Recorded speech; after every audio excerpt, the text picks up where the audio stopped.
We would patrol the community. If we saw the police brutalizing anyone, we would put an end to this. Usually the police wouldn't brutalize anyone because we were armed. See absolutely no rational basis for considering him a hero of any kind. While we are individually weak, collectively we're strong. Police still don't know why Huey Newton was killed. It's clear that for his family, friends, and his enemies, the memories of the man and the party he founded will live on. The most important part of his life was his struggle for people who are in need. I think of Huey as a friend, and I'm not going to think of him in any other way.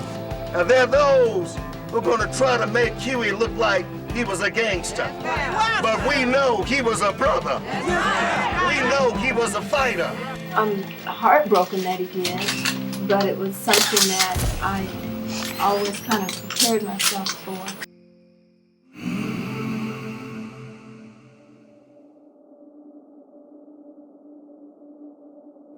I love the plaque that we placed on there that shows it, the history of the party and who Huey was. It might seem odd walking over to a median in the middle of West Oakland to do a sit-down interview, but it's the one place where we can capture Fredrika and Dr. Huey P. Newton together for their story. My name is Fredrika Newton, and Huey Newton was my husband, the late Huey P. Newton, who was the co-founder and the leader of the Black Panther Party.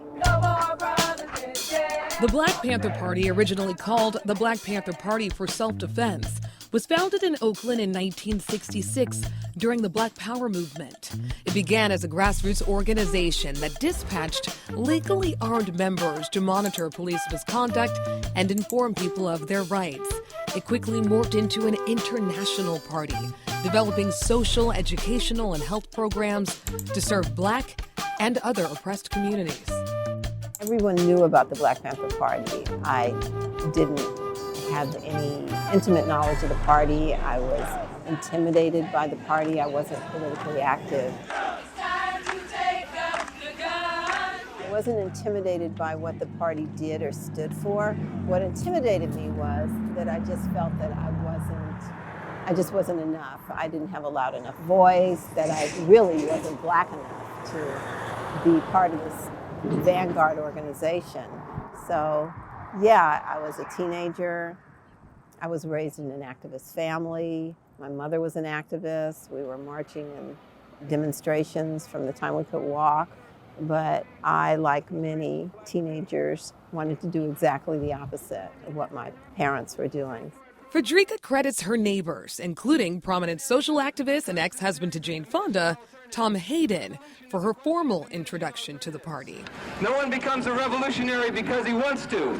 They took her to the Free Huey rally as he was released from prison.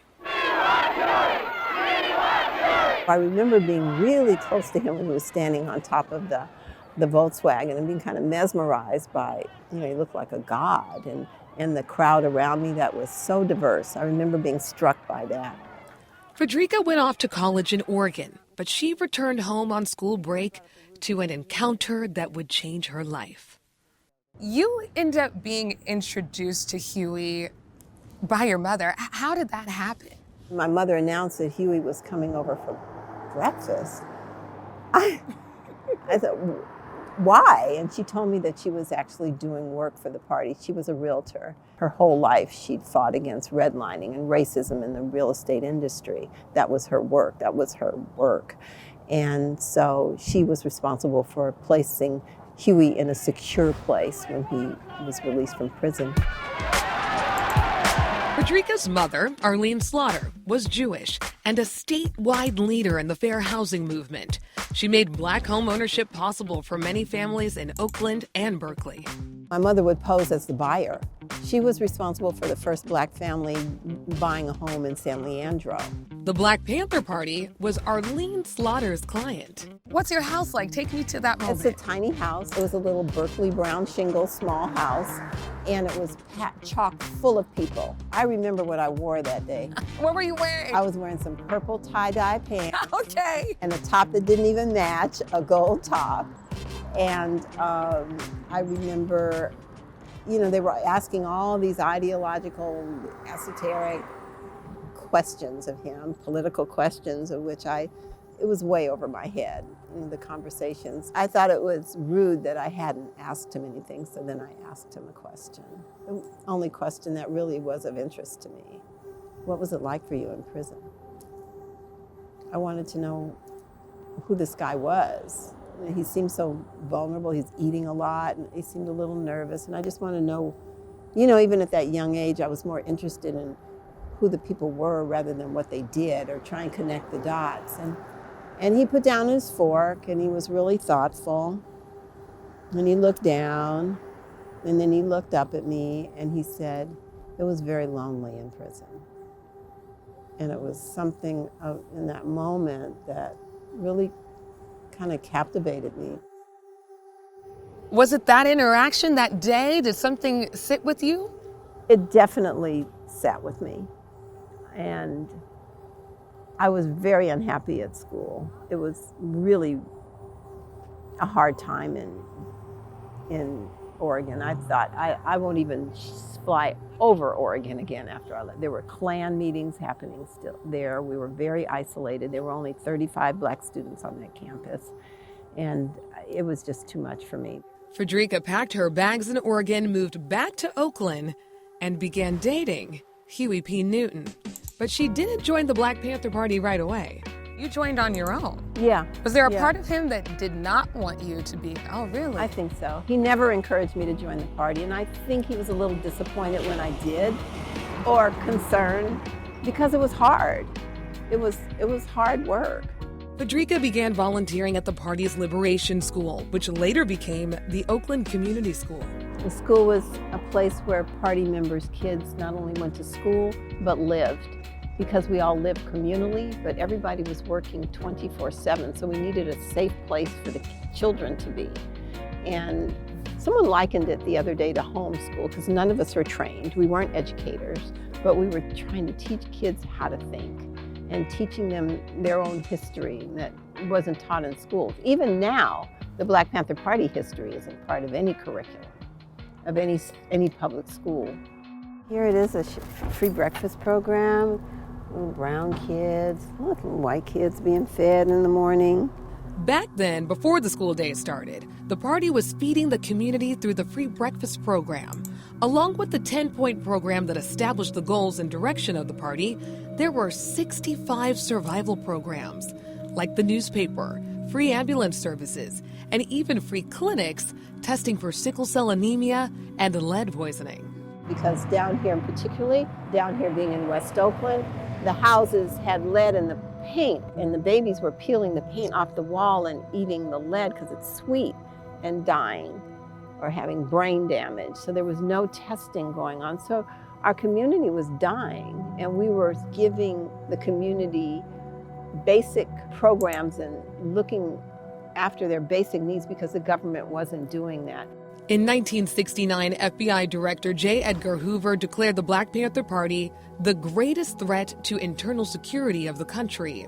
Later that year, Chicago police fired more than 90 bullets into an apartment, killing local party leaders Fred Hampton and Mark Clark, critically wounding others, all while the group was sleeping.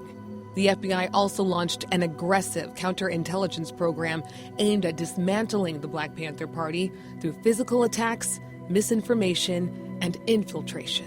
We assumed that we wouldn't live a very long life. Our comrades were being killed, and they were young. Everybody was young. So we lived our life in the moment, as though there might not be a next moment. And all throughout this turmoil, there was Fredrika and Huey, the comrades and couple, navigating the highs and lows of love over the years. It wasn't an easy relationship to navigate, given the whole backdrop of what we had going on. The Black Panther Party officially dissolved in 1982. COINTELPRO and the dissolution of leadership largely contributed to its demise. Huey and I were married many years later after the party ended, and it still wasn't easy. He was hunted, and there was surveillance, and it never ended. After we were married, our own home was raided twice by the police. He was followed, he was harassed. virtually unemployable, who was gonna hire Huey Newton in the 80s to do anything. We didn't have much money, and I think it was the biggest heartbreak for him that finally we get married and he's unable to take care of his family in a way that he would have liked to have done. Fredrika describes her late husband's challenges as painful to watch.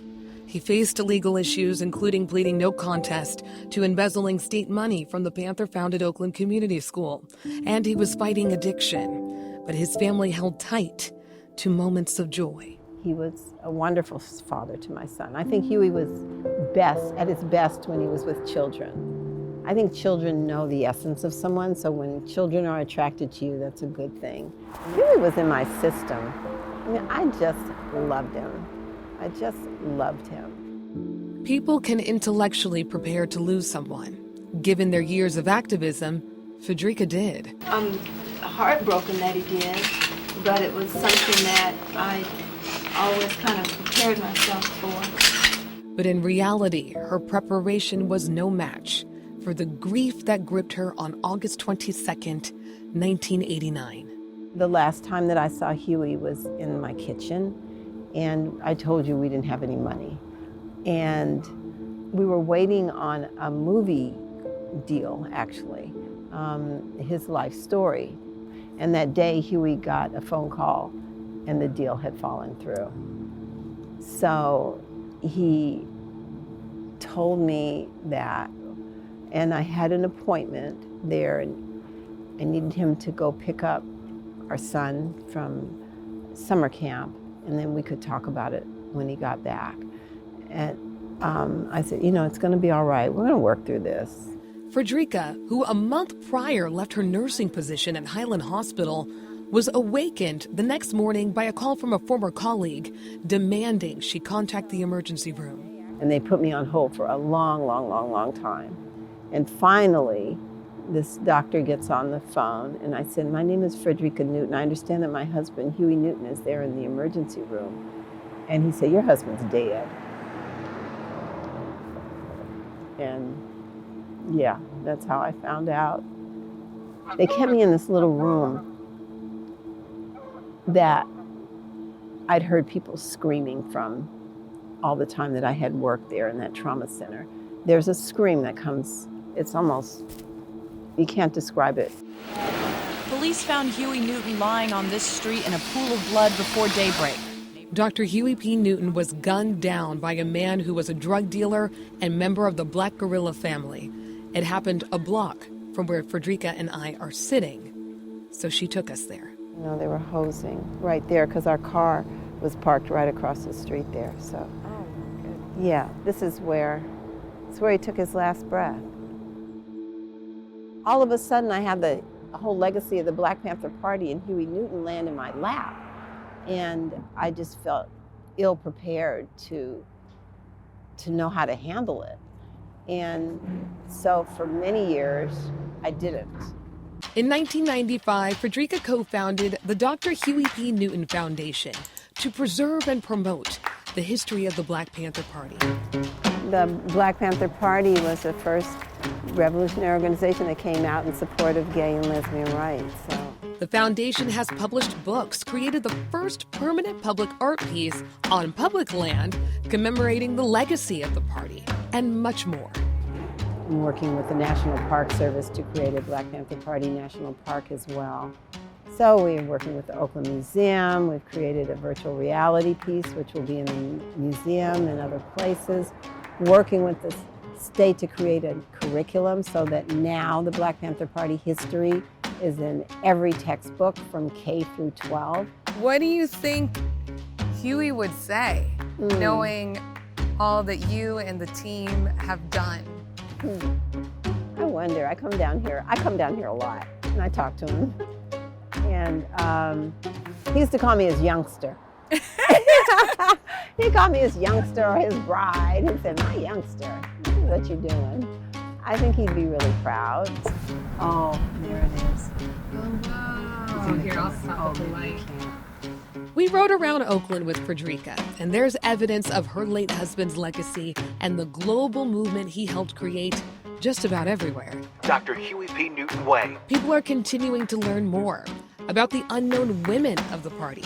At one point, women made up over 70% of the organization.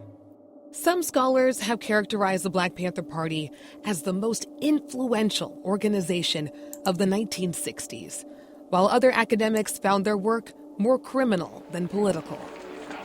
I have these Black Panthers up here with guns on the second floor. The history is undoubtedly controversial. Judas and the Black Messiah. But it's fascinating to see it go from being vilified in mainstream media to now imitated in pop culture and even inspire a Marvel superhero. I'm actually not mad at it. I love that people have embraced the spirit of the Black Panther Party, and I'm hopeful that they dig a little deeper to see that this organization was based on love, that these young men and women did all this work that we've talked about, laid their lives on the line, sacrificed their family and all things material out of the love for the community. Reporting in Oakland, Jobina Fortson, ABC 7 News.